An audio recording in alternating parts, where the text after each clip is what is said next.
자, 요런 부분들은 그 672페이지 간단하게 좀 메모를 하시는 것도 좋을 것 같은데, 여기 사실은 그 뒤에 절차가 써 있기는 해요. 여기 우리 교재 보시면 이 사업계획 승인이라는 파트에 가보셔서 이게 696페이지에 써 있으니까 그 696에 보시면 핵심 다지 그림 있죠? 예, 그거를 보고 이 주택부에서는, 근데 이 사람들은 누군가요? 등록사업자, 비등록사업자. 자, 이 사람들이 사업 주체라고 그래요. 주택부에서 30개 이상 주택 사업하는 사람들. 근데 문제는 뭐냐면 이 주택부에서 사업을 할 때는 등록을 해야 된다. 어디 가서? 국토부에 가서. 국토부 장관한테 나 등록하러 왔어요. 이렇게 등록을 하셔야 돼요. 자, 이게 건설회사 얘기하는 겁니다. 자, 우리나라에서 건설회사나 아니면 개인이 건설업을 하든 간에 건설업자들은 주택법에 따라서 주택사업을 하려면 등록을 해야 된다. 근데 특이한 점은 등록을 할 때는 연간 20개 이상 등록하게 되어 있습니다. 좀 이상하죠? 사업계획 승인은 좀 30개 이상이죠? 근데 등록할 때는 연간, 일단 잘 보세요. 20개 이상의 주택사업을 할 때부터 등록을 하시오. 이렇게 되어 있어요. 보여서. 그런데 등록하지 않는 사람도 있다. 비등록, 등록하지 않고도 사업을 하는 사람도 있다. 이렇게 따지는 겁니다. 그 예를 들어서 우리가 이렇게 생각하시면 되겠어요. 이게 뭐 다른 건 아니고, 만약에 어떤 건설회사가 하나 생겼다. 만약에 서울에 어떤 건설회사 하나 있다. 건설회사가 무슨 뭐 도봉건설 이렇게 하나 건설회사가 있다 하면 가정을 해볼게요. 이게 새로 생긴 건설회사인데 처음에 이 건설회사를 만들어가지고 예를 들어서 여기 3월 달에 경기도 의정부에 가서 연립주택을요 60개를 지을 거예요. 이 건설회사의 첫 사업입니다. 자, 이걸 앞으로 할 거예요. 그 다음에 서울에 와가지고 6월 달에 서울에 도봉건설이니까 도봉구에 가가지고 아파트를요 100개를 지을 거예요. 이게 두 번째 사업이에요. 건설회사가. 마지막 사업은 서울 여기 근처에 다시 또 우리가 뭐 경기도 양주 이런 데 가가지고 이번 9월 달에 마지막으로 연립주택을 이번 다세대 주택 같은 거를 24개만 지어서 이 건설회사가 분양하고 끝. 이게 올해 사업 전체 물량이에요. 그럼 이 건설회사는 이런 사업하기 전에 등록부터 해야 됩니까? 네, 아까 등록은 연간 몇 개 이상? 20개 이상이네. 그럼 1년에 이렇게 합하면 몇 개예요 지금 이거? 184개죠. 184개잖아요. 그럼 당연히 등록해야죠. 20개 이상이니까. 이렇게 등록은 연간 개념으로 부른 거예요. 1년에 몇 개를 주택사업할 거냐 이렇게. 예, 근데 등록을 해야 된다. 왜? 니들은 건설업자니까 국토부에 관리를 받아야 돼서. 국토부가 등록할 때는 자본금 3억 이상 이런 걸 준비하신다고요. 자본금 3억 이상 등의 요건을 갖춰서 이 등록 요건이라고 합니다. 원래 자본금 3억 이상, 그러면 기술자 1명 이상, 사무실 규모는 22제곱미터 이상 이런 게 있어요. 이따 보시면 되고 그냥 자본금 3억 이상 이렇게. 자, 등록을 해서 등록하고 나서 그 다음에 보세요. 등록했어요. 그럼 제가 등록을 뭐 오늘이 2월 29일이니까 오늘 했다고 치자고요. 등록했어요. 세종시가 우리 세종시가 어디 있습니까? 아, 세종시가 세종시에 있죠 참. 세종시가 우리 충청도에 있잖아요. 충청도에. 그러니까 이게 건설회사가 도봉구에 있다고 하더라도 서울역 가서 그 세종시 쪽으로 가는 KTX를 타든지 용산 가서 타야지. 거기 가려고 그러면 용산 가서 타야 됩니다. 서울역에서 타면 이제 그쪽으로 안 가죠. 이렇게 이쪽으로 빠지니까 대구 쪽으로. 용산 가서 그 오송 가는 거 타가지고 그래서 내려서 택시 타고 3만 원 주면 세종시 국토부까지 갈 수 있어요. 그래서 등록서를 가지고 나 등록하러 왔습니다. 이렇게 인사를 해야 된다고요. 그럼 국토부에서 이제 위아래로 막 훑어오면서 새로 등록하는 놈이 이걸 해가지고 등록증을 준다고 이렇게. 그럼 이제 등록증을 받아서 다시 택시 타고 오송역에 와가지고 또 올라오셔야 된다고 이렇게. 이게 등록이라는 거예요. 근데 문제는 등록을 한 다음에 여기 의정부에 가서 연립주택을 60개를 지을 거죠. 그럼 어떻게 해야 돼요? 그 다음 절차가? 야 60개인데? 예, 사업계획 승인이죠. 일단 관청은 생각하지 마시고. 예, 물론 경기도 맞습니다. 경기도지사한테 가서 사업계획 승인 받아야 되죠. 받아야 되는 거죠. 예, 그 다음에 서울 가서는 자 6월 달에 서울에서는 아파트 100개를 지을 거예요. 그럼 서울시장님한테 사업계획 승인 받아야지. 근데 9월 달에 양주에 가서 다세주택을 짓는 거라 이렇게 24개네. 그럼 이거는 승인이죠. 옆에 것도 승인이죠. 근데 이건 허가죠. 이건 허가잖아요. 지금 등록한 사람이 무조건 사업계획 승인이에요? 아니죠. 사업계획 승인은 건별로 한 번에 몇 개 지을 때 이렇게 따지는 거라고요. 30개니까 요거는 지금 양주에서 9월 달에 짓는 개수가 몇 개냐? 24개면 요거는 건축허가 된다고 이렇게. 무슨 말인지 아셨어요? 그러니까 등록하는 개념은 20개인데 이걸 연간으로 계산해서 20개 이상이 되는지 확인돼가 20개 이상이면 다 등록하러 오라는 거예요. 근데 그 다음 절차인 사업계획 승인인지 건축허가인지 이 부분에 대해서는 이게 한 건당 의정부에서 몇 개 해줄 거야 이렇게 건별로 보는 거지 연간으로 따지는 게 아니라고요. 그런 개념으로 사업계획 승인을 이해를 해주셔야 된다고요. 사업계획 승인 받을 때는 설계도 준비해서 내가 이 기준 같은 거 잘 맞는지 가서 확인받는 거라고. 60개 이상 집을 줘도 됩니까? 이런 식으로. 그 다음에 이제 여기 양주에서 지을 때는 양주 시장한테 가가지고 이때는 건축허가라는 걸 내는 겁니다. 공사 착수 1년 안에 빨리 해야 되죠. 사업계획 승인 받는 건 5년 준다고요. 그러니까 이런 식으로 이제 적용법이 다르기 때문에 그거를 이해하셔야 되고 가야 되는 겁니다. 그러니까 나중에 여러분들이 이제 부동산 중개업을 하실 때 건축업을 같이 병행하시는 분도 있어요. 그 뭐 개인적으로 이렇게 할 때 몇 개 짓느냐에 따라서 이 사업계획 승인. 근데 이게 올해 이 30개가 100개로 바뀐다는 소문이 좀 돌아요. 이 소문만 돌고 있는데 아직까지 이제 뭐 예고안 같이 올라온 건 없는데 이게 작년도 뉴스에 이걸 100개로 바꾼다는 얘기가 있습니다. 그 100개로 바뀌면 건축업자한테 유리한 거예요. 건축업자가 100개로 바꿔주면 99개 이하부터 건축허가죠. 이게 더 쉬운 거라니까요. 절차가. 쉽게 더 행정 절차를 처리할 수 이게 더 어렵게 처리하겠다는 겁니다. 우리가 아파트는요. 사업계획 승인 받아 지은 것들은 아파트가 구조가 똑같죠. 24평대 한동 아파트는 구조가 똑같죠. 구조가. 그게 사업계획 승인에서 통일성을 맞춰야 된다고요. 근데 건축허가로 짓는 집들은 구조를 달리할 수 있어요. 그러니까 우리가 아파트에서 화장실에서 아침에 이제 출근할 때 화장실에서 이제 똥 누면 똑같이 앉아서 똥 누는 거예요. 거기서 멀리서 보면 화장실 앉아 있는 위치가 똑같다고요. 이렇게 그렇게 되는 거예요. 그게 사업계획 승인의 특징이라고요. 획일화되죠. 사업계획 승인은 주택을 많이 지으려고 만든 거라고요. 많이 지을 때는 통일성을 맞춰가지고 딱딱치 아파트를 지어야죠. 그럼 공기도 안 죽대. 근데 건축허가로 집을 짓는 거는 2층에 그 화장실 위치가 틀려요. 이렇게 올라갈 수 있다. 건축허가는 그게 가능하다고요. 그래서 건축업자가 요즘에 이제 수요층들이 워낙 이제 개성적인 아파트를 많이 좋아하니까 연립을 짓더라도 사업계획 승인 받아 지으면 이런 것들은 어떻게 해야 돼요? 똑같이 맞춰야 돼요. 구조를. 그래서 그 안방의 위치라는 게 똑같습니다. 이게. 근데 이게 건축허가로 지으면 이게 복층형 같은 또 쉽게 설계할 수 있고 그 다음에 이게 구조가 여기가 1층은 침실이 여기면 2층은 침실이 여기예요. 이렇게 구조를 달리할 수 있어요. 그래야지 요새 사람들이 좀 같은 아파트라도 안에 들어가면 구조가 틀려. 그래서 그런 식으로 또 판매를 하는 게 훨씬 더 좋기 때문에 이 건축허가를 100개로 바꿔달라는 거예요. 앞으로 이제 100개 이상부터 사업계 이게 건의했는데 그 작년도 뉴스에서 국토부가 이거를 긍정적으로 보겠다 그랬어요. 그러니까 조만간에 바뀔 가능성이 있으니까 일단 지금 30개라고 일단 알아두시고 안 바뀌면 그냥 안 바뀐 대로 공부를 하시면 되는 거고 바뀌면 그런 내용들을 이제 앞으로 보실 겁니다. 자, 근데 우리 주택부에서는 비등록이 있어요. 자, 등록하지 않은 사람도 있다는 겁니다. 연간 20개 이상 사업하더라도 등록하지 않고도 막바로 사업계획 승인 가는 사람도 있다. 자, 누군가 이 사람들을 봐야 되는데 우리 비등록 사업자는 크게 4개를 보시면 돼요. 이렇게. 제일 중요한 게 주택조합이에요. 이 주택조합 이거 잘 보셔야 돼요. 지역, 직장, 리모델링 조합이라는 게 있는데 일단 그거 하기 전에 공공사업 주체라고 돼 있습니까? 거기? 네, 우리 공공사업 주체는 거기다 쓰세요. 이 공공사업 주체는 국가나 지방자치단체입니다. 그 다음에 토지주택공사나 지방공사 이런 사람들은 등록하지 않고도 주택사업을 할 수가 있다는 거예요. 자, 우리 토지공사나 지방공사는 공기업이니까 등록 안 하는 거고 국가가 지방자치단체가 주택사업하는 경우도 있어요. 특히 국가 그러면 국가행정처 중에서 국방부 장관을 생각하시면 돼요. 국방부 장관이 군인 아파트 같은 거 짓는 사업을 하죠. 해야 된다고. 이렇게 새로 이렇게 아파트를 져야 되는 경우도 있고 기존 아파트를 이렇게 낡은 걸 철거하고 짓는 경우도 있다. 그것도 다 주택사업이잖아요. 근데 국방부 장관이 국방부 예산으로 이제 군인 그 장교분들이 가족들과 같이 생활하는 그런 사택이 있어야 된다고요. 그런 거 할 때는 등록 안 하고도 1년에 20개 이상 주택 사업을 할 수 있는 겁니다. 그다음 두 번째는 이제 공익법이라고 해서 거기 보면 공공사업 주체가 있고 이제 공익법인이 있고 주택조합이 있고 고용자가 있는데 이 공익법인은 자선단체예요.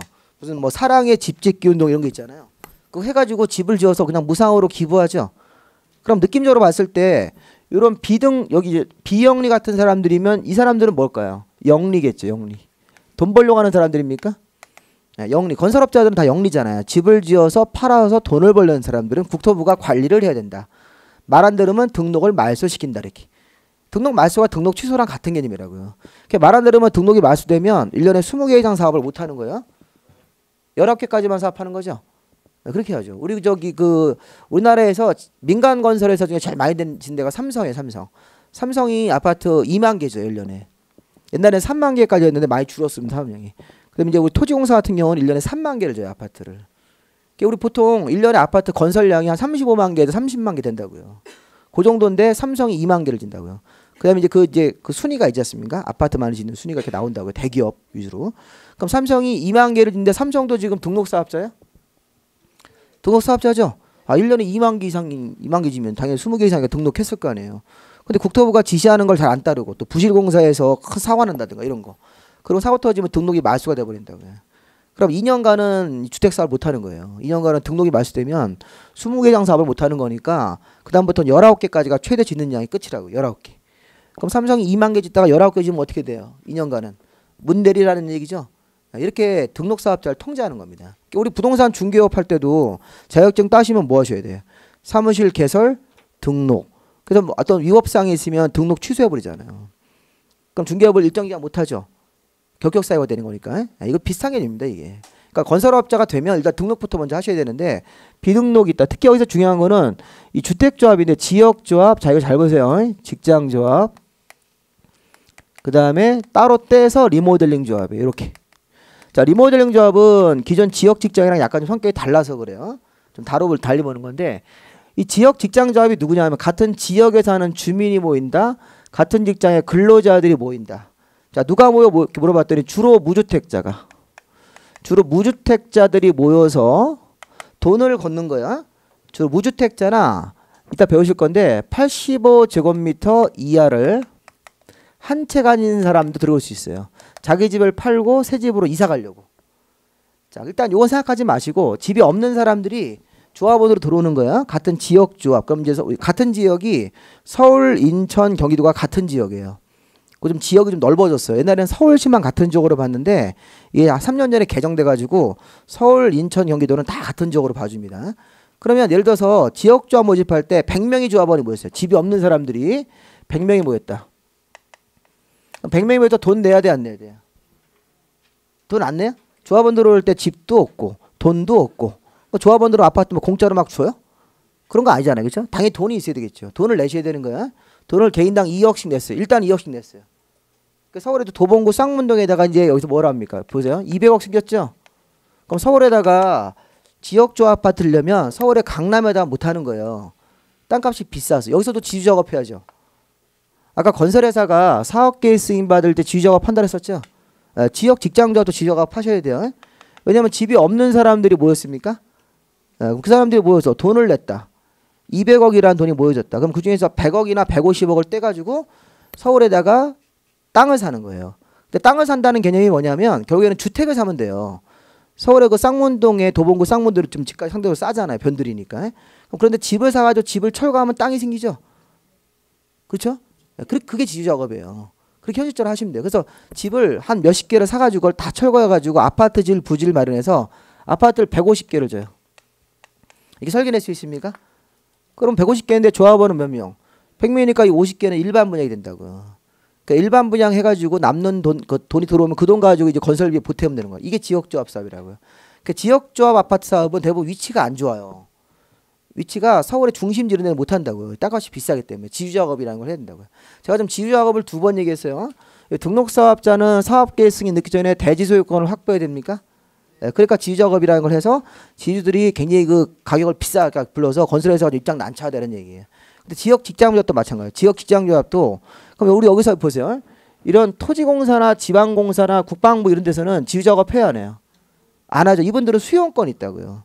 여기 비등록 사업자 중에서 이분들만 수용권 있는 거예요. 이분들이 하는 주택사업은 공익사업으로 본다고요. 그래서 강제로 이렇게 수용을 할 수 있으니까 지주작업이 아니라 지주의 땅을 수용하면 된다요. 땅을 처음에 이렇게 협의보상금을 주는데 안 준다 그러면 그냥 강제로 수용해버립니다. 감정가로 그냥 수용해버린다고 이렇게. 근데 여기서 우리가 여기 지역 직장조합 이런 분들은 주택사업을 할 때 여기 고용자는 뭐냐면요. 고용자는 우리가 기아자동차, 현대자동차가 공장 내에다가 아파트를 짓는 거예요. 왜? 직원들 기숙사라고. 그럼 영리예요, 비영리예요? 비영리. 여기 아까 공익법인이랑 비슷하게 이것도 비영리이기 때문에 등록할 필요 없다. 중요한 거는 지역 직장조합. 지역 직장조합은 집이 없는 사람들 아니면 집이 있대요. 자, 인천에 85 이하의 집이 있는데 그거 팔고 서울로 이사하고 싶은 거야. 이사하고 싶은데 이렇게 기존의 주택을 사지 않고 뭐 할 수 있어요? 조합원으로 들어가서 저 서울의 도봉구 쪽에 지역 아파트 지으면 그쪽으로 이사 갈 수 있습니까? 기왕 가는 거 새 집으로 들어가자. 그럼 이게 지역조합원 들어오시면 된다는 거예요. 그러니까 집이 없는 사람이 들어오든지 집이 있더라도 이 정도 작은 규모가 한 채 있으면 그 집을 정리하고 새 집으로 이사 가기 위한 조합, 지역 직장 조합. 그럼 제가 이제 물어보고 싶은 것은 재개발 재건축이랑 차이점. 우리 옛날에 배웠던 재개발 조합 있습니까? 이거랑 차이가 뭐예요? 일단 이건 정비법이에요. 이건 주택법이죠. 네, 정비법상 재개발 재건축 조합은 집이 없는 사람들이에요, 집이 있는 사람들이에요. 있는 사람이에요. 이거 주택 소유자들이 모이는 거라고요. 근데 이분들은 지주 작업을 안 하죠. 재개발 조합은 지주 작업하는 게 아니에요. 주택 소유자들이 모였는데 자기 집이 너무 낡았어? 그럼 그 집을 철거하고 그 자리에다 집을 지으면 되는 거죠.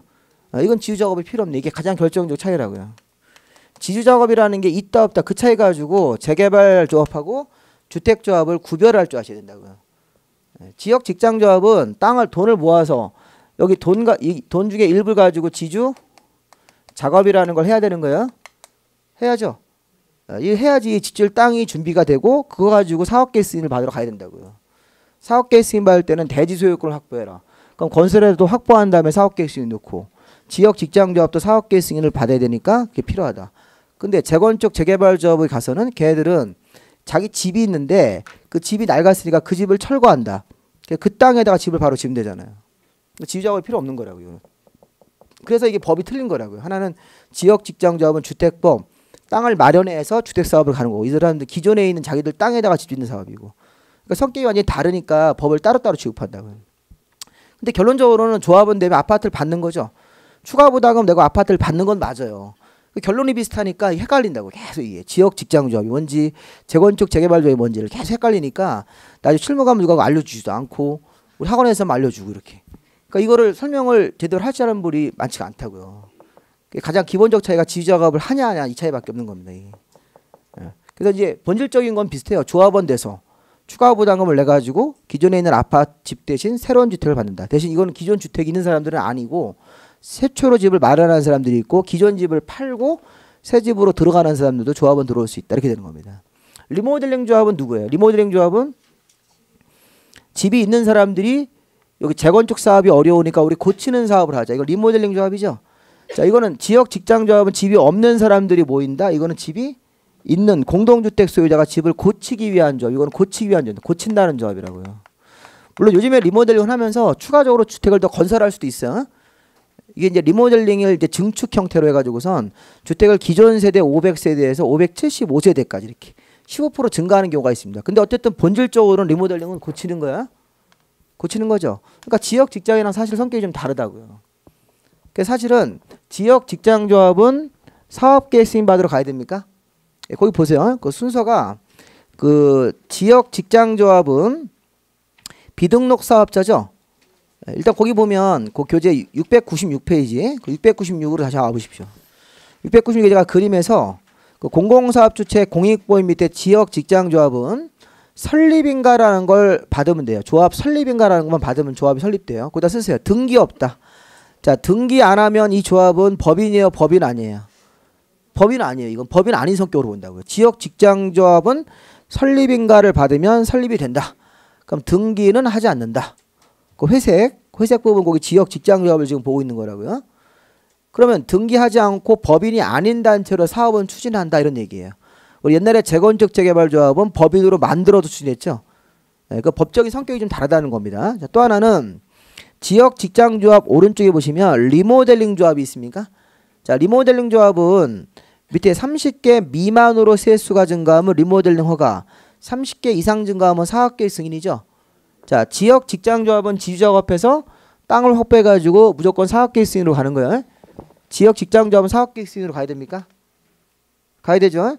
30개 이상 집을 짓는 설계도를 그려서 사업계획 승인으로 간다. 무조건인데 리모델링 조합은 리모델링 허가라는 절차로 가는 거라고요. 왜? 집을 뭐 하는 거니까. 짓는 게 아니라 고치는 조합이기 때문에 리모델링 허가라는 승인보다 간단한 절차로 처리하는데 단 리모델링을 해서 30개 이상 주택수가 증가하면 그럼 30개 이상 집을 짓는 거에 걸려버리기 때문에 리모델링 조합도 허가로 안 가고 이렇게 사업계획 승인 받는 경우도 있다 이런 얘기예요. 다시 한번 지역 직장조합 무조건 집을 짓는 거예요? 그러니까 집을 짓는 거니까 무조건 30개 이상 집을 짓는 쪽으로 가야 된다고 사업계획 승인으로 주택법에서 사업하는 거기 때문에 근데 리모델링 조합은 리모델링 허가가 있고 리모델링 승인으로 가는 경우 두 가지로 나눠야 된다는 거예요. 리모델링은 이따가 보실 건데 주택수가 안 늘어나 500세대가 그대로 500세대가 될 수도 있어요. 네, 그렇게 되면 이거는 집을 고치는 작업만 한 거기 때문에 리모델링 허가 승인 가시면 안 된다고요. 아니면 29개 이하. 왜 29개 이하예요? 증가하는 숫자가 30개 이상부터가 4개 있으니까 29개까지만 증가하는 리모델링 조합이면 이것도 리모델링 허가가 되는 거예요. 근데 30개 이상 증가하면 리모델링 4개 있으면 이렇게 간다고요. 그러니까 나중에 리모델링 사업을 주변에서 할 수 있지 않습니까? 또 우리 분당에서 많이 하잖아요. 분당 가시면 이렇게 분당 리모델링 아파트 단지 정보에다 붙여놓는다고요. 경축 리모델링 조합 설립인가 이렇게. 그 조합 설립인가 먼저 됐어요. 그럼 그 다음 절차가 뭐예요? 그 다음은 이제 후에 한 1년 뒤에 리모델링 사업을 할 때 설립인가라는 걸 받고 나면 그 다음에 리모델링 허가로 가는 조합도 있고 리모델링 승인으로 가는 경우가 있다고 이렇게. 그게 증가하는 숫자 차이 때문에 그렇대요. 리모델링을 해서 좀 단지 수가 적으면 세수가 적으면 리모델링 허가로 가요. 증가하는 숫자가 20개밖에 안 된다. 이렇게 되면 리모델링 허가라는 게 붙은다고 프랜카드가. 그럼 이거는 리모델링 허가는 저 승인보다 간단하게 처리하는 것. 근데 리모델링 4개 쓰인 그러면 리모델링을 해가지고 증가하는 수가 30개 이상이 된다는 거예요. 그러면 그때 우리가 이제 뭐 하는 뭐 수직 중축을 할 때 위로 3개층 올릴 거냐 이런 걸 따질 거라고요. 바로 제가 설명을 드릴 거니까 그거 한번 좀 보시죠. 그러면 결론적으로 주택부에서는 비등록이라는 사람들 빼고 나머지는 다 누가 되는 겁니까? 등록 이렇게. 그래서 등록사업자 비등록사업자가 4억개의 승인 가고 공사 5년 안에 착수 사용검사 받고 사용을 한다. 근데 건축부에서는 건축허가죠. 건축부에서는 그냥 건축주라고 하면 돼요. 건축부에서는 등록 건축주 이런 게 없다고요. 비등록 이런 거 없고 그냥 건축부에서는 그냥 건축주가 이렇게 쭉 진행을 하시면 되는 건데 주택부는 이걸 좀 나눠서 하셔야 됩니다. 자, 그럼 우리 앞에서 용어를 좀 보겠습니다. 용어.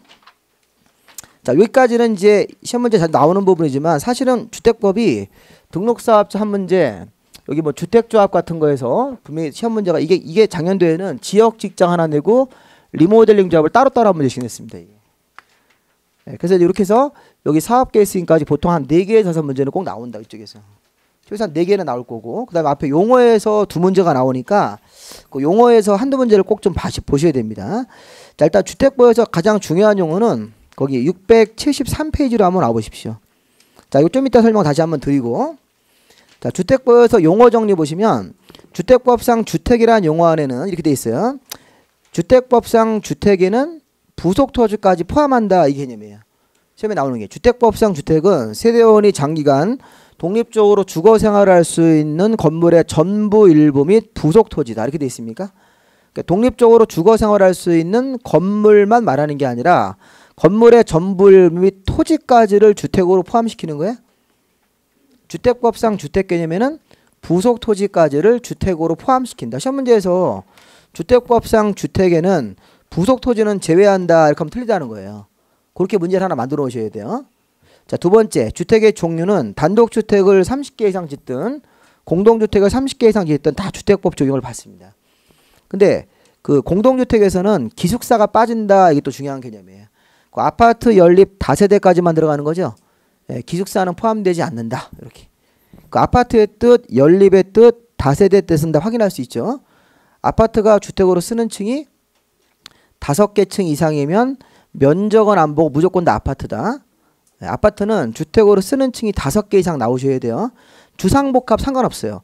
상가가 껴있더라도 주택으로 쓰는 층이 5개 이상만 나오면 다 아파트가 되는 거예요. 근데 이제 연립 같은 경우는 주택으로 쓰는 층이 4개 이하입니까?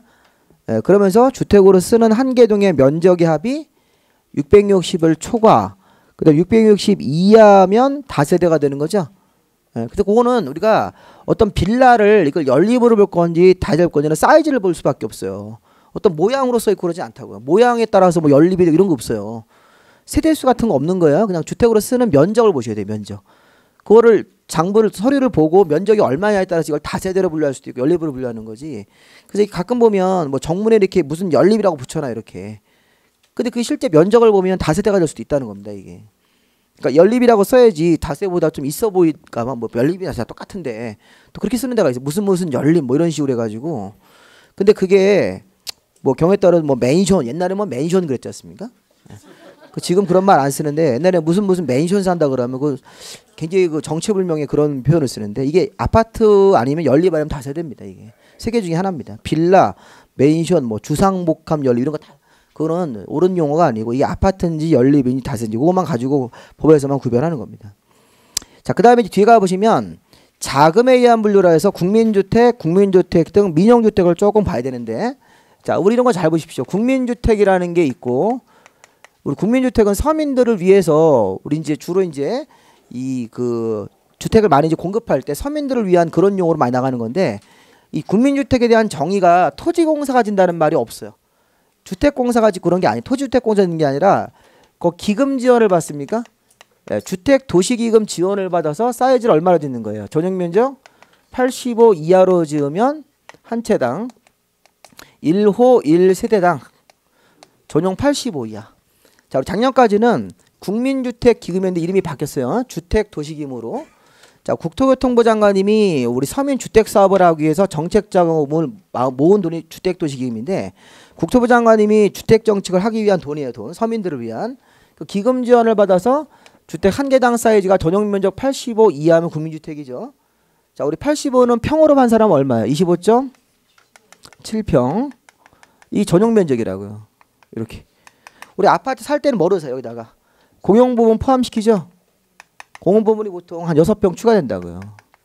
그럼 실제 아파트 분양받는 면적, 이 공급 면적이라고 하지 않습니까? 공급 면적, 분양 면적은 32평에서 33평대. 요게 국민주택 사이즈로 보시면 돼요. 이 저기 중개사법 시간에 배우셨죠? 아, 이거 중개사법 시간에 왜 안 가르쳐주지? 이런 거 가르쳐줘야 되는데. 배우셨죠? 예. 그러니까 중개사법 시간에 전용 면적 25.7평 그러면 이 공용, 우리가 시험 볼 때는 요거로 항상 따지는 거예요. 공용 부분을 더해 가지고선 이렇게 분양 면적을 하진 않는다고요. 실무에서만 쓰는 그 평수대고, 우리 이런 것들을 우리 이제 실제는 평으로 안 쓰잖아요. 평 쓰면 이제 우리 과태료 먹으니까 이걸 제곱미터로 바꾸면 85. 요게 이제 6평짜리는 20제곱미터 이렇게 되니까 85에다가 20 더하면 이게 105가 된다고요. 105 정도가 이게 국민주택 규모라고 하시면 돼요. 그래서 이제 전용 면적 85 그러면 중형, 그 다음에 전용 면적 60이 떨어지면 이게 소형이 되는 거예요. 그 중소형 평대가 이게 국민주택 규모가 되는 겁니다. 그럼 나는 지금 전용 면적으로 100에 살아, 이런 거.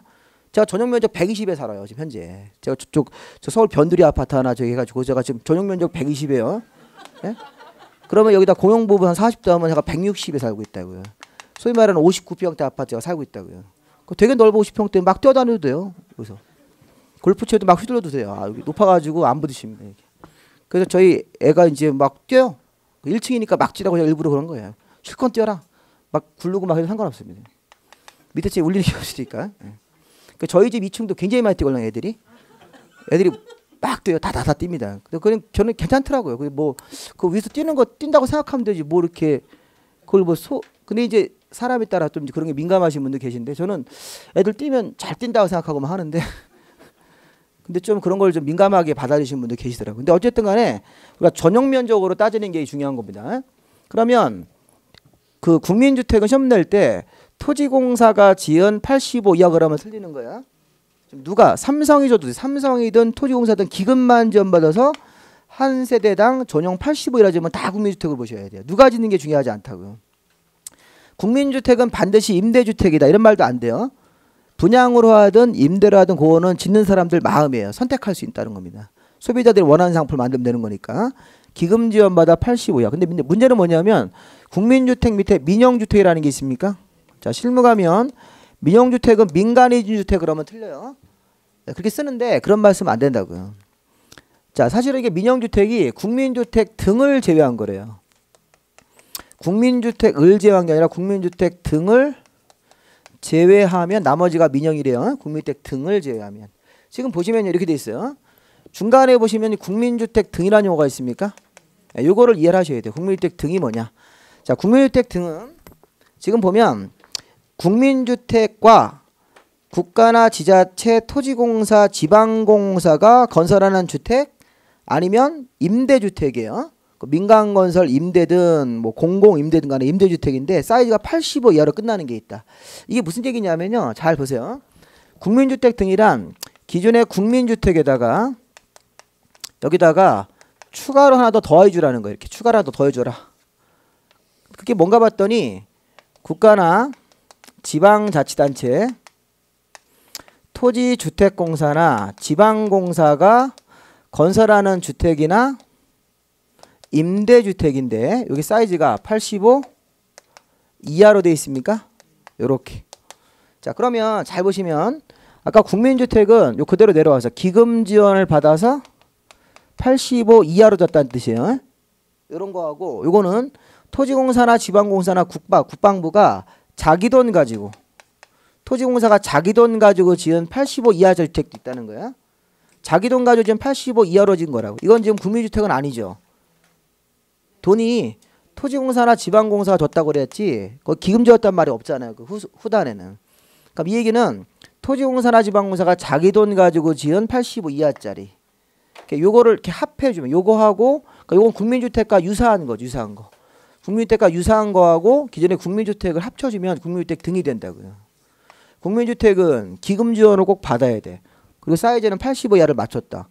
근데 요거는 지금 기금 지원 받다는 말 없지만 사이즈만 85잖아요. 반만 맞죠? 반만 요거 1차고 요거는 앞에 기금은 토지공사가 자기 돈 가지고 지은 85 이하. 즉 국민주택과 유사한 거. 그거를 추가하면 국민주택 등. 그럼 나머지가 뭐가 되는 거예요? 민영. 그러니까 우리가 국민주택을 먼저 배우고 국민주택에다가 뭐 하나 더 추가하면 국민주택 등이 된다고요. 그래서 그 국민주택 등을 제외하면 나머지가 다 민영이 되는 겁니다. 그래서 이제 우리 가서 이제 이 국민주택 같은 거 민영주택을 정의를 물어보면 잘 대답을 못 하세요. 이제 일하시는 분들도 국민주택 그러면 토지공사가 지은 거라고 얘기해요. 민영주택이면 민간 건설회사가 지은 거라고 그렇게 얘기하시면 안 된다고요. 그 실무에서는 맞지만 법 시험 볼 때는 그렇게 표현하지 마시고 기금 지원을 받아서 85 이하로 제된다. 그럼 거기다가 하나 더 추가해라. 토지공사나 지방공사가 자기 돈 가지고 지은 주택인데 85 이하짜리가 있다. 그걸 제외하면 나머지 다 민영주택이다. 요렇게. 자, 그 다음에 다음으로 넘어가셔서 준주택, 도시형 생활주택 요거 중요합니다. 자, 우리 준주택을 먼저 보시는데 자, 우리 준주택이라는 것은 이거는 주택은 아니지만 주거 용도로 쓸 수 있는 건물이에요. 자, 잘 생각해 보시면 우리 지난주에 우리 건축법 배울 때 건축법에서 준주택이라는 개념이 뭐였냐면 거기 그 다중생활설, 노인복주택, 오피스텔이 있습니까? 자, 기숙사는 건축법에서 주택으로 보기 때문에 그건 예외고 그거 말고 나머지 세 개만 좀 볼까요? 자, 거기 다중생활설이 고시원이죠. 노인복주택 같은 게 이게 양로원이에요. 양로원. 그 다음에 마지막으로 오피스텔 같은 게 있는데 얘네들이 건축법에서 뭐를 분류했어요? 건축법에서 28가지 건물 분류할 때 거기 다중생활설은 그 건축법상 이종근생 같은 상가 사이즈가 500 미만이면 사이즈가 500 이상이면 이게 숙박설 15번으로 간다고요. 거기 건축법 지난주에 우리가 28번까지 건물이 있었잖아요. 그 번호 분류할 때 다중생활설이 고시원업인데 고시원업이 사이즈가 500 미만이면 이게 이종근생 같은 상가 건물로 분류하는 거고 그 다음에 사이즈가 500 이상이면 숙박설 같은 모텔로 분류하는 거라고요. 그다음 밑에 노인복주택은 이게 건축법의 11호 노유자 시설이에요. 노인들이나 유아 관련 시설로 봅니다. 업무시설 같은 경우 오피스텔은 업무시설이에요. 건축법상 14호 업무시설. 그럼 얘네들이 건축법에서는 주택이다, 주택은 아니다. 주택은 아니다. 그런데 주거 용도로 쓸 수 있습니까? 네, 그래서 그런 거를 주택법으로 모아서 준주택이라는 말을 붙여주는 거라고요. 그러니까 준주택은 주택이 아닌 건물인데 주거 용도로 쓸 수 있는 건물 이렇게 모아서 기숙사는 예외고. 네, 그럼 준주택이 되면 주택부에서 여러 가지 지원을 많이 해준다고요. 요즘에 그 1인 가구들이 많이 생겨서 그 준주택이라는 거로 들어가면 그 범주 안으로 들어가면 주택법에서 여러 가지 그 이렇게 규제를 완화시켜주고 이러려고 준주택을 만든 겁니다. 이게. 규제를 풀어주려고 만든 거예요. 규제를 더 강화하는 게 아니라 요즘에 이거 1인 가구들이 많이 생기다 보니까 그렇죠? 그래서 1인 가구들이 많이 생기다 보니까 여러 가지 이제 파생되는 그런 그 효과들이 많이 생기잖아요. 그러니까 요즘에 이제 뭐 대학생들이나 뭐 직장 다니시는 분들 다 이렇게 혼자 나와 사시지 않습니까? 그러니까 우리 편의점 영업이 굉장히 많이 매출이 상대했잖아요. 편의점에서 1인 가구다 보니까 이렇게 혼자 이렇게 밥 해먹기 귀찮으니까 뭐 사 먹고 이런 식으로 해서 동물병원이 그래서 많이 생기는 거예요. 1인 가구들이 있으면 또 여성분들이 이제 외로우니까 강아지 데리고 이렇게 그런 것 때문에 또 동물병원 이렇게 돈 벌어서 이제 막 강아지한테 투자하고 이렇게 그런 거 보면 굉장히 그 저 입장에서는 이제 기분 나쁜데 그 기분 나쁠 게 제가 없는데 그죠? 갖고 있는 제가 있는 강아지에 대한 상식하고 좀 많이 틀려서 강아지 우리 남자분들은 이렇게 주로 이게 이렇게 생각하시는데 원래 그런 강아지도 있고 이런 강아지도 있고 이 강아지 종류에 따라 그런데 그런 얘기하면 잘못하면 이제 몰매 맞을 것 같아가 요즘에는 조심스럽게 그런 얘기를 해야 되는데 근데 옛날에는 이제 우리 강아지라는 게 옛날에도 애완용 맞아 썼어요. 애완용 잘 들렸는데 이제 전시에는 이게 비상식량으로 썼다는 그런 기록이 많이 있습니다. 전시에 그러니까 그 비상시국이니까 그러니까 우리 평상시에는 그래서 이제 평상시가 되면 이제 개들도 많이 대우받고 사는 건데 비상시에는 개들이 대우받을 수가 없죠. 당연한 겁니다. 이치가. 자, 그다음에 이제 도시형 생활주택. 자, 도시형 생활주택은 주택인데 기존 연립. 자, 일단 도시형 생활주택 공부할 때는 그 종류부터 먼저 보세요. 도시형 생활주택은 단지형 연립, 단지형 다세대, 원룸형입니까? 그러면 이게 도시형 생활주택은 주택이다. 그러니까 준주택은 주택은 아니지만 주거 용도로 쓸 수 있는 건물을 모아준 거고 도시형 생활주택은 주택이에요. 그럼 일단 단지형 연립이 기존의 연립보다 규제가 풀어진 거라고 생각해요. 규제가 완화된 거라고 생각하시면 돼요. 단지형 다세대도 기존에 있는 것보다 규제가 완화된 다세대. 자, 우리 좀 전에 다세대나 연립은 주택으로 쓰는 층이 몇 개까지예요? 4개까지만 줘야 되는 거죠? 네, 근데 거기 단지형으로 도시형 생활주택으로 단지형 연립을 지으면 맨 끝에 심의를 받으면 주택으로 쓰는 총수를 5개 층, 그 개자를 넣어서 해석합니다. 그러면 기존 연립보다 하나 더 짓네. 도시형으로 연립을 지으면 기존 도시형이 아닌 형태로 연립 짓는 것보다는 한 층을 더 올릴 수 있다는 거예요. 주택으로 쓰는 층을. 그러니까 규제가 완화된 거죠. 네, 그러니까 도시형 연립, 도시형 고 단지형 다세대 주택 같은 거 그냥 간단하게 도시형 연립, 도시형 다세대면 주택으로 쓰는 층을 원래 연립 다세보다 하나 층을 더 올릴 수 있다. 그런 데 의미가 있는 거예요. 그래서 도시형 생활주택으로 건축업자들이 연립을 짓거나 다세대를 지으면 여러 동을 지을 수 있어요. 단지형이기 때문에. 그렇죠? 네, 그러면서 주택으로 쓰는 층을 5개 층까지 올려요. 네, 그럼 보통 1층을 주차장으로 빼요. 피로티 구조를 만들어가지고. 네, 그러면 총층이 6개, 6층까지 올라간다고요. 주택으로 쓰는 층이 5개까지 올라가기 때문에. 1층은 주차로 빼면. 그러면 나중에 가면 6층짜리 건물인데 연립이라고 한다니까요. 그렇게 부른다니까요. 그러니까 우리 상식하고 안 맞는 게 연립이라는 게 주택으로 쓰는 층이 4개 이하인데 거기다 1층 주차장 빼면 총 5개까지만 올라가는 게 최대인 줄 알고 있었는데 도시형으로 지금 한 개 층을 더 올릴 수 있다고요. 그런 데에서 도시형 생활주택에 의미가 있다는 겁니다. 이런 규제를 하나 더 짓게 해서 규제를 풀어가지고 많이 지으라고. 왜? 신혼부부들 살라고. 신혼부부들 도시형 생활주택 같은 거 많이 공급해가지고 그런 이제 새로운 주택을 많이 마련해줘가지고 하게 하려고. 그다음에 원룸형 주택은 잘 보세요. 기존의 원룸하고의 차이점이 있어요. 우리 기존의 원룸은 다가구 원룸이라고 했어요. 다가구 원룸. 우리 다가구 원룸 잠깐 우리 건축법 잠깐 볼까요? 좀 시간이 걸리더라도 건축법에서 다가구 원룸이 어디냐면 단독주택 쪽으로 분류돼 있죠. 이거 건축법에 우리 지난 시간에 배운 것 중에서 그 페이지를 512페이지 와보세요. 자, 제가 지금 512페이지 건축법으로 넘어왔어요. 건축법의 다가구 주택을 좀 확인 좀 해보려고. 이 다가구 주택을 제가 지난주에 다가구 원룸이라고 했었어요. 다가구 원룸은 19세대 이하로만 원룸을 줘야 됩니까? 네, 그리고 위에 보시면 주택으로 쓰는 층은 3개 층이야 660 이하라는 사이즈 제한이 있어요. 자, 결정적으로 다가구 원룸은 구분 등기 돼야 안 돼요. 19세대 이하가. 안 되는 거야.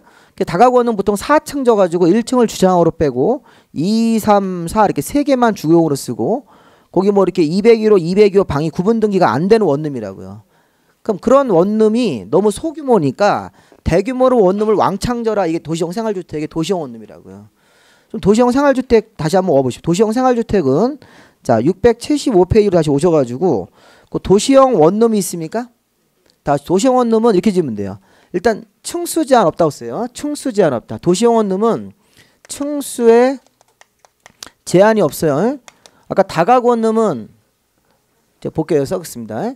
다가구 원룸은 주택으로 쓰는 층이 3개층 이하입니까? 근데 도시형으로 원룸을 지으면 이런 층 제한이 없다요. 없다. 아까 다가구 원룸은 660 이하입니까? 전체 사이즈가 주택으로 쓰는 사이즈가 요거 이하인데 이거는 면적 제한 없다요. 아까 19세대 이하는 썼죠? 19세대 이하. 근데 이거는 300세대 미만이에요. 어디 300세대 미만이 있을까요? 거기 도시형 생활주택의 기본 조건이 그 674의 맨 밑에 보시면 300세대 미만, 주택 1개당 사이즈는 국민주택 규모를 맞춰야 되고 장소는 땅은 도시 지역에서만 져야 된다. 다른 건 관두고 300세대 미만이죠? 야, 그러면 도시형 원룸은 15층짜리 빌딩을 하나 져가지고 7평짜리 원룸을 쫙 배치할 수 있습니까?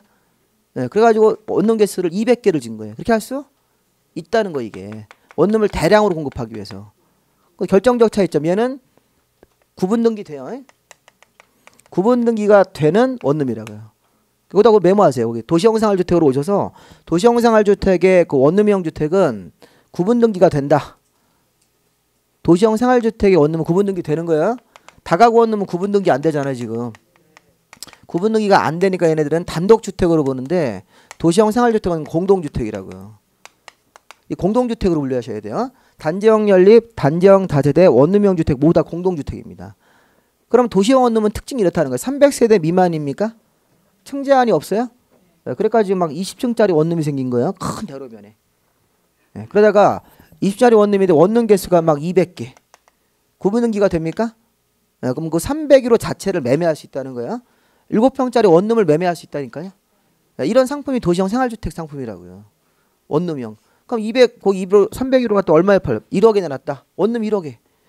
아까 다가구 원룸은 구분등기 안 되니까 19세대 이하짜리 원룸을 통짜로 매매해야 된다고요. 대학교 앞에 다가구 원룸은 그 원룸 자체를 다 통짜로 매매하니까 매매 대금이 막 8억, 10억 이렇죠. 이게 매매가 잘 안 된다고요. 그 요즘에 이제 원룸 공실도 많이 생기니까 도시형 원룸으로 많이 뺏긴 거죠, 손님들을. 대학생들 이쪽으로 많이 갈 수 있죠. 도시형 원룸이 아무래도 규모가 크다 보면 1층은 로비를 만들어서 커피숍 같은 게 입점이 된다고요. 그렇게 돼버리면 이게 가능합니다, 법적으로. 그러면 이제 애들이 기왕이면 큰 건물 쪽에 가서 새 건물로 이사 갈 거 아니에요. 그 기존에 다, 그러니까 도시형 생활주택을 만들어서 대학생들이나 우리 그 직장 다니는 이런 분들의 어떤 그 수요를 맞춰주라는 거예요. 요즘 많이 생기니까. 근데 이제 이쪽에 빠져나가니까 이쪽에 공시 생기죠. 그러니까 이분들이 이것도 해결을 해주는 거예요. 그러니까 정부가 어떤 대책을 하나 더 규제를 풀어주면 여기서는 또 피해본 사람이 생긴다고요. 그 기존에 그 대학교에 다가고 오는 가지고 우리 어떻게 할 거냐, 우리 사람들 빠져나가가지고 우리 책임 못 진다 막 이렇게 해가지고 막 그래서 뭐 항의하고 막 그러지 않습니까? 도시형 생활주택을 너무 많이 줬다는 얘기도 나오고 공급 과잉. 그래서 그게 다 이제 정부 정책으로 하는 건데 이런 부분들을 좀 우리가 정부가 이렇게 나서가지고 이렇게 하나씩 하면 항상 이렇게 또 누가 생겨가지고 정부 정책을 하나 피면 그 정부 정책에서 꼭 피해보는 사람도 있고 이익 보는 사람이 있죠. 네, 그래서 이게 정부가 계속 이것부터 보완하고 이러다 보면 계속 복잡해진다고 일이. 그러니까 정부가 이제 웬만해서는 개입하지 말자 이런 주의가 있고 아니다 개입을 하자 이런 주의도 있고 이렇게 항상 이렇게 부딪히는 거죠. 이게. 자, 어쨌든 간에 지금 도시형 생활주택은 세 종류가 있고 또 하나 더 올릴 거는 원룸형 주택은 아까 제가 특징이 300세대 미만, 그다음에 층수 제한은 없고 그다음에 면적 제한도 없고 300세대 미만 맞으면 되고 이제 구분등기 되는데 세부 조건이 하나 더 있어요. 원룸형 것 네 가지 조건을 또 모두 맞춰야 됩니까? 네, 그것도 한번 보세요. 원룸형 주택은 네 가지 조건이 세대별로 욕실과 부엌을 설치해야 됩니까? 원룸 안에 이렇게 혼자 이렇게 독립적으로 할 수 있게 욕실과 부엌이 세대별로 있어야 되고 욕실과 보일러실을 제외한 부분은 하나의 공간이 된다. 원룸이니까. 단 이제 사이즈가 이제 30 이상으로 원룸을 내면 두 개의 공간도 할 수 있다.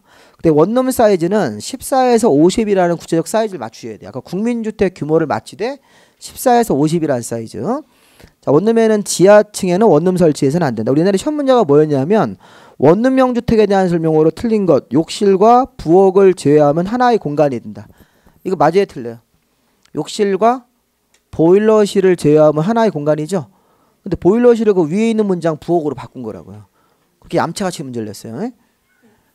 그러니까 우리가 욕실과 보일러실은 문이 있어야 되죠. 보일러실 이렇게 문 차단해야 되고 욕실도 이렇게 습기가 있으니까 차단해야 되고 나머지는 원룸 이렇게 하나의 구조 이렇게.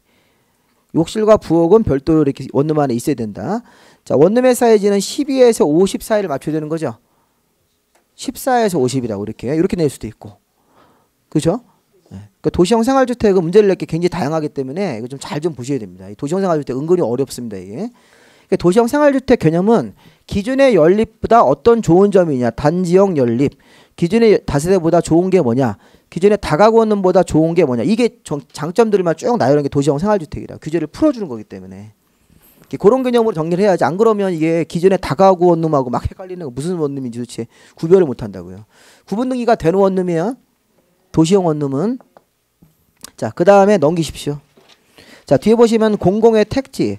자, 우리 공공택지는 공공택지의 반대말이 민간택지인데, 자, 이게 나중에 왜 배우신 거냐면 공공택지는 현재 분양가 상한제를 한다. 공공택지의 반대말이 민간택지는 분양가 상한제라는 걸 안 한다. 이 차이 때문에 배우는 겁니다. 공공택지는 분양가 상한제를 해요. 그 공공택지가 아니면 민간택지인데 민간택지는 분양가 상한제를 안 한다고요. 저 뒤에 가서 한번 그 설명을 드릴 건데, 자, 어쨌든 지금 공공택지는 이겁니다. 공공택지는 밑에 써있는 9가지 사업으로 공동주택 지을 용지를 개발하면 그게 공공택지예요. 공공택지를 공부할 때는 9가지 사업을 외우는 건 나중에 하셔도 돼요. 그 9가지 사업으로 땅을 개발할 때만 공동주택 지을 땅을 개발하면 공공택지다. 그럼 그 중에서 중요한 게 5번, 6번인데 5번의 그 도시개발 사업을 가로 안에 국가나 지자체나 공공기관 이런 사람 등이 무슨 방식으로 할 때만 공공택지? 수용사용 방식, 혼용으로 하더라도 수용 쪽만 공공택지. 그럼 우리 옛날에 도시개발 사업을 수용 방식, 환지 방식, 혼용 방식 있었잖아요. 네, 그러면 환지 방식으로 하면 공공택지다 아니다? 아니다죠? 네, 도시개발 사업을 환지 방식으로 개발했을 때는 공공택지로 볼 수 없다. 수용사용 쪽만 공공택지다. 자, 밑에 경제자유구역 사업도 수용사용 쪽만 공공택지로 본다. 그러면 맨 아래 정비사업을 했을 때는 공공택지로 봐요, 안 봐요? 정비사업을 하면. 공공택지로 보면 안 된다. 자, 정비사업은 공공택지가 아니죠. 정비사업은 재건축, 재개발 사업이잖아요. 그거는 그 공공택지로 인정하는 사업에 나열되어 있지 않잖아요. 그리고 밑에 거기 7번에 혁신도시 이런 게 뭔지 아시죠? 대구 혁신도시 뭐 이런 거 생기잖아요. 지방으로 이렇게 공기업도 이전하는데, 그러면 세종시처럼 그 행정중심 복합도시도 거기서 땅을 개발하면 딱 공공택지로 본다고요. 그래서 공공택지라는 게 이런 식으로 우리가 9가지 사업으로 공공택지가 되는데, 가장 중요한 포인트는 도시개발 사업하고 경제자유구역 사업은 환지 방식은 안 되고 무슨 방식만? 수용 방식만. 그리고 정비사업 자체는 아예 공공택지로 인정할 수가 없다. 자, 이 정도. 자, 그 다음에 밑에 5번의 주택단지에서는 뭘 봐야 되냐면, 주택단지가 이렇게 아파트 같은 주택을 짓는 하나의 단지인데, 그 주택단지가 자, 오른쪽에 박스 안에 있는 그런 도로나 철도가 지나가면 별개의 단지로 나눠진대요.